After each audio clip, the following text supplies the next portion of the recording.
I'm Patrick, 29 male. I'm an electrical maintenance technician.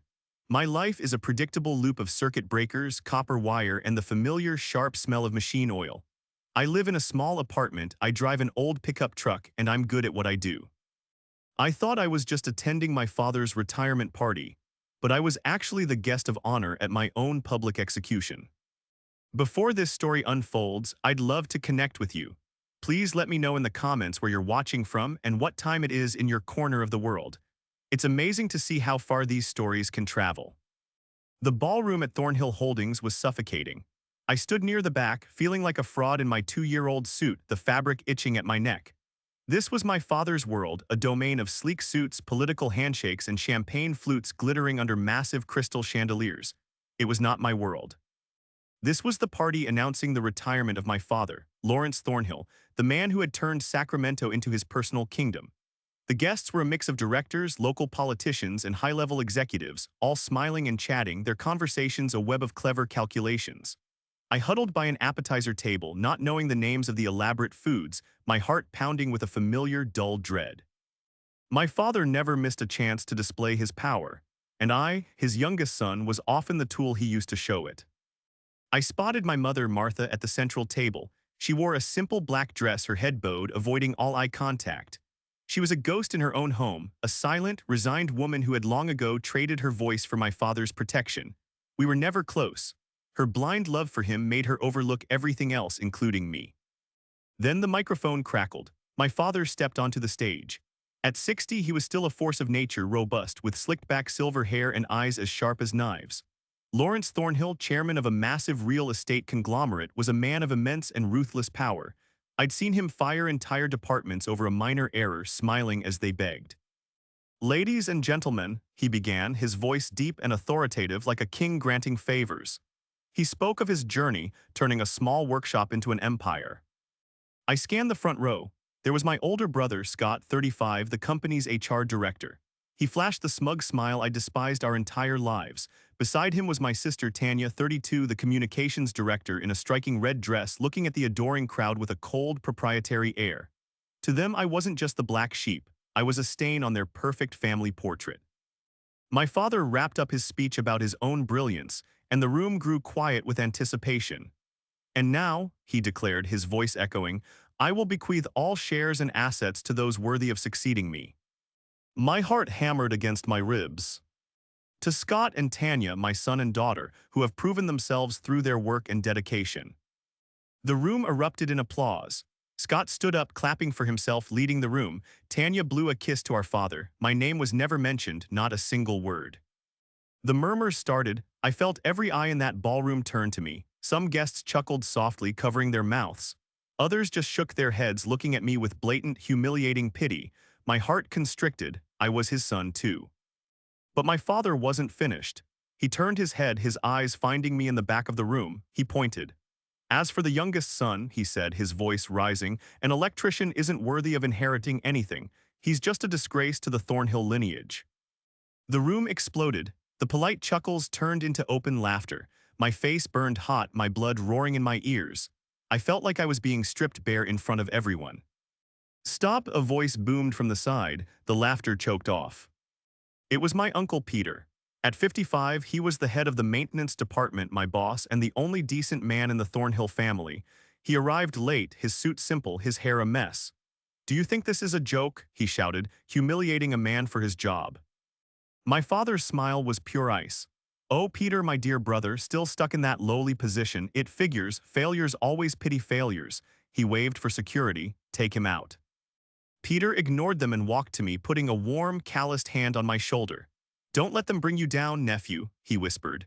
Then the guards grabbed his arms and escorted him out. I couldn't breathe.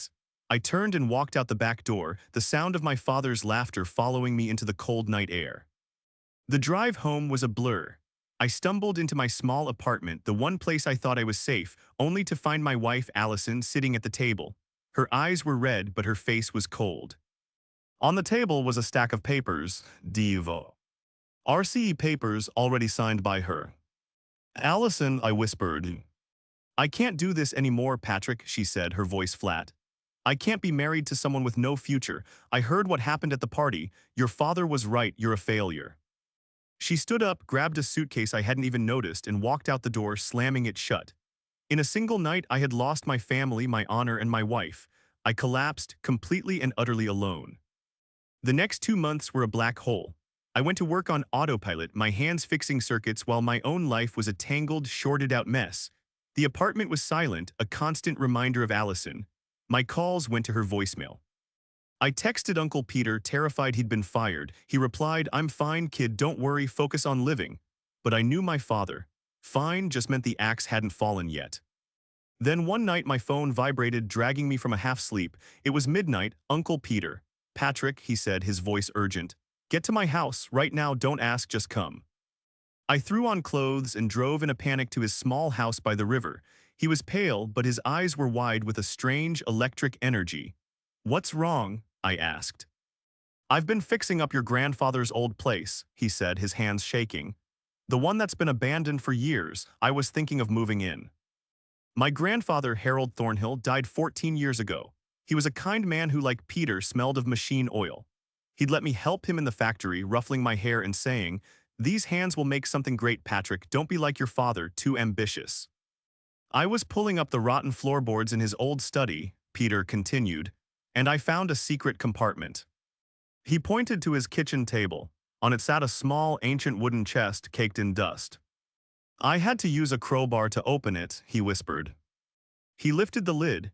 Inside, under some faded documents, was a single yellowed envelope sealed with wax. My blood ran cold when I saw the handwriting. It was addressed, "To my son Peter and my grandson Patrick."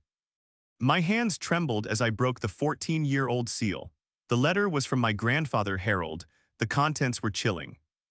He wrote that he feared for his life, that my father Lawrence had been acting strangely, asking about the will, pushing new documents on him, and even bringing him strange medicine from a private doctor.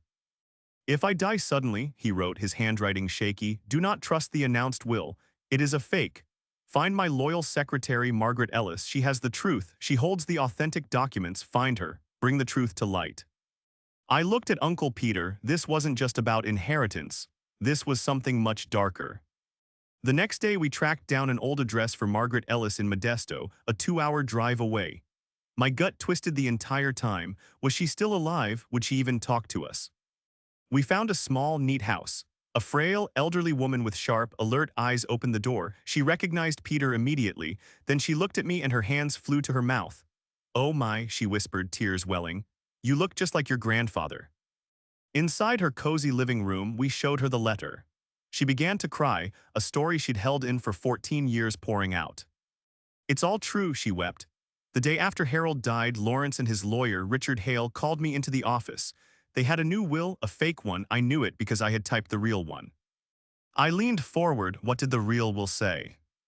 "It left control of Thornhill Holdings to Peter," she said, looking at my uncle. "Harold knew he had integrity." And she turned to me, her eyes kind. "It left a massive trust and a scholarship fund for you, Patrick. He said you were the only one with his honest hands." "They threatened me," she confessed. "My job, my reputation. They implied worse. I was a coward. I signed off on the fake will." "Do you have a copy of the real one?" Peter asked urgently. She shook her head, her face falling. "I did. I kept a notarized copy in my personal safe at home, but it was stolen years ago, a burglary. They didn't take my TV, just the safe. I suspect Lawrence found out and hired someone." Driving back to Sacramento, the air in the truck was thick. We had a story but no proof. "He'll know we're digging," Uncle Peter said grimly. He was right. 2 days later, a white envelope was slipped under Peter's door. Inside, a typed note, "Stop now." The next morning, I went out to my truck. The tires were slashed. The windshield was smashed. The word "stop" was keyed deep into the driver's side door. "I'm going to his house," I raged, grabbing my keys. "No," Peter grabbed my arm, his grip like steel. "This is what he wants. He wants you to be angry. We have to be smart. We have a story, now we get the proof." We hired a lawyer from San Francisco, someone with no ties to my father's empire. On his advice, we filed a petition with the court to forensically re-examine my grandfather's will, citing the newly discovered letter. The weeks we waited were torture. Finally, a thick envelope arrived, the forensic signature analysis. It's a forgery, I whispered, reading the report. Copied from an older document, 98% probability. Good, Peter said, now for the bribe. He used his old contacts to pull financial archives from 14 years ago, and he found it a bank transfer. $500,000 from Lawrence Thornhill's personal account to his lawyer, Richard Hale, dated one day after my grandfather's funeral. The memo, consulting fees. This is good, I said, but it's not enough. We need to connect him to the strange medicine. I went to the hospital, but the records were sealed. I spent weeks digging through old employee lists, scouring social media. I was looking for one person, and I found her, Nora Mitchell, my grandfather's private nurse, now retired. I found her at a small house, and she was terrified when I said my name. At first, she denied everything. He died of heart failure, it was natural. I showed her the letter, I showed her Margaret's testimony. Please, I begged, he was your patient. She broke down, sobbing, confessing a 14-year-old secret. Lawrence, he came at night, she choked out. He gave me a different vial. He said it was better than the hospital's medicine. He paid me a lot of money, enough for my daughter's surgery. Your grandfather got weaker, she cried. And then he was gone. I knew it was wrong. She handed me an old bank statement, $500,000. Hush money, she whispered. We had it: forgery, bribery, and murders. The trial of Lawrence Thornhill became the biggest story in Sacramento. The courtroom was packed. I sat with Uncle Peter, watching my father sit at the defense table, flanked by the most expensive lawyers money could buy. He looked bored. My siblings, Scott and Tanya, sat behind him looking pale and annoyed. The prosecutor laid out the case. First, Margaret Ellis took the stand. Her voice was trembling but strong. He forced me to sign a fake will, she declared.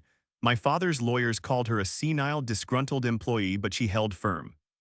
Then Nora Mitchell was helped to the witness stand. She could barely speak through her sobs. She confessed everything: the late-night visits, the special vial, the money. The defense called her a liar, trying to build a new life by blackmailing a rich family. But the prosecutor had his final pieces of evidence. First, the bank statements, two $500,000 transfers, one to Richard Hale, one to Nora Mitchell, both consulting fees. Second, the signature analysis report, confirming the will was a 98% probable forgery. And finally, the old medicine vial that Nora had kept, hidden away in guilt for 14 years. The prosecutor presented the independent lab's toxicology report. It was not heart medicine, the expert testified. It contained a lethal dose of a specific cardiac toxin. It wasn't medicine, it was poison. The courtroom exploded. My father's arrogant mask finally cracked. His face was ashen. My sister Tanya let out a small, strangled cry. The verdict came back in less than 2 hours. Guilty, on all counts: legal document forgery, witness bribery, and first-degree murder. Life in prison with no possibility of parole. The judge also immediately invalidated the forged will, reverting all assets and control of Thornhill Holdings to the instructions of the original will. As they led my father away in handcuffs, he stopped. He looked right at me. Patrick, son, he whispered, his voice breaking for the first time in his life. I just looked back. I felt nothing, not joy, not sadness, just quiet. The court's ruling was immediate. Uncle Peter was the rightful heir as per Harold's true will. The day he walked into the CEO's office, he fired 12 senior executives, my father's corrupt cronies. He changed the company logo from a sleek, soulless T to a hand holding a wrench. The symbol of real work, he called it. He called me into his new office. He'd thrown out the million-dollar leather furniture and brought in his old wooden desk from the maintenance shop. I need you, Patrick, he said.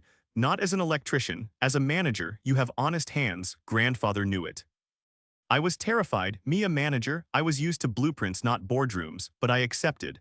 My first proposal wasn't a luxury high-rise. It was to invest in green energy for our work sites and create a new apprenticeship program for electricians. Uncle Peter approved it instantly. My siblings, Scott and Tanya, were furious. Stripped of their titles and inheritance, they were offered real jobs based on their actual and very limited skills. They scoffed. They couldn't stand the new idealistic model. They resigned within the week and left town without a word. We used the seized assets from my father's illicit accounts to launch the Harold Thornhill Foundation, funding trade school scholarships for kids who, like me, preferred to work with their hands. My mother, Martha, came to my office one afternoon. She looked so old and small. "I'm sorry, Patrick," she cried. "I was so weak, so afraid of him. I'm so proud of you." I just nodded and got her a glass of water. It was too late for anger, too late for forgiveness. A year after the trial, Uncle Peter asked me to speak at the company-wide meeting. It was held in the exact same ballroom where I had been humiliated. I stood on that same stage in a simple suit that actually fit. I told them my story. I told them about being called a disgrace. "A person's value is not in their title," I said, looking out at the hundreds of employees, the technicians, the janitors, the new executives. "It's in their work, it's in their hands. This company was built on a lie, but it's been rebuilt on truth. Never let anyone define you. Your honor isn't what they call you, it's what you answer to." The applause was deafening. And for the first time in my life, I felt like I truly belonged.